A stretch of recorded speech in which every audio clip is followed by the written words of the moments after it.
Let's set the scene. It's Los Angeles, and the streets are alive not with celebration, but with tension. Over the weekend, protests against federal immigration raids have erupted into chaos, prompting President Trump to deploy the California National Guard without the governor's consent. Now, you might be wondering, how unusual is this? The answer, extremely. This is the first time since 1965 that a president has overridden a governor to send in troops. That's over half a century. Visualize the city, vehicles on fire, checkpoints everywhere, and a palpable sense of unease as National Guard troops move in. It's a scene that's both historic and deeply unsettling. I want you to picture the layers here, not just the physical barricades, but the legal and political ones too. The core terms? Federal authority and state sovereignty. Sounds dry, but these are the gears grinding beneath this crisis. So, how did we get to a moment where the president and a state's governor are at such odds? Let's pull back the curtain on the events leading up to this flashpoint. Everything ignited Friday. Federal immigration authorities, think ICE, or Immigration and Customs Enforcement, began a series of raids across greater LA, arresting more than 100 people. Now, imagine you're a resident in those neighborhoods. Suddenly, helicopters, unmarked vans, and federal agents are everywhere. Fear and uncertainty ripple out. That's the setup. Protesters quickly organized, flooding the city's civic center. If you've ever seen a protest, you know the energy can change in a flash from peaceful demonstration to something far more volatile. Here's the conflict. Many believe these were mass raids, but local officials like Paramount's mayor insisted agents were merely staging. Yet perception is reality in these tense moments. Resolution? Not quite. Instead, frustration boiled over and crowds swelled. This was the match that lit the fuse. By Sunday, thousands had taken to the streets. If you're picturing organized marches, think again. The 101 Freeway 1 of LA's key arteries was completely blocked. Traffic stopped in both directions. Let me tell you a story.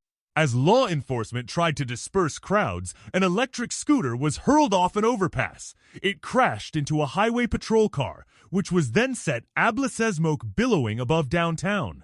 Here's where tactical terms enter. Less than lethal munitions, that's police speak for rubber bullets, beanbags, and flashbangs were deployed at close range. Now you might ask, did this restore order? Far from it. Debris, broken glass, and graffiti condemning ICE covered the streets. LAPD and CHP officers scrambled to keep control. The conflict here is raw. Protester determination versus law enforcement's order. The resolution? It remained out of reach as the city braced for more. Let's step away from the street and into the courtroom, at least metaphorically. President Trump invoked his power to send in the National Guard, bypassing Governor Newsom. Here's the technical language, Posse Comitatus and Insurrection Act. In plain English, these are the laws that set the boundaries for military involvement in domestic matters. Governor Newsom called the move a manufactured crisis. He argued this was political theater, not public safety. Now, imagine you're in the governor's shoes. The federal government is acting over your head. What recourse do you have? Newsom threatened a lawsuit, calling the order immoral and unconstitutional. So, the conflict becomes legal as well as physical. The question, who gets the final say in emergencies, the president or the governor? Let's rewind to 1965. That year, President Johnson deployed National Guard troops also over a governor's objections. But the context? Civil rights protests in Selma, Alabama. In both cases, the federal government used extraordinary power. But here's a key difference. In 1965, troops protected protesters. In 2024, they're sent to contain them. Now you're probably thinking, does history repeat itself? Or does it rhyme? The resonance is clear, but the motives and outcomes are distinct. The technical terms here: federal intervention and states' rights. In plain terms, it's about who controls the response to crisis. So, while the legal mechanism is the same, the societal stakes and public perception have evolved. Context, as always, is king.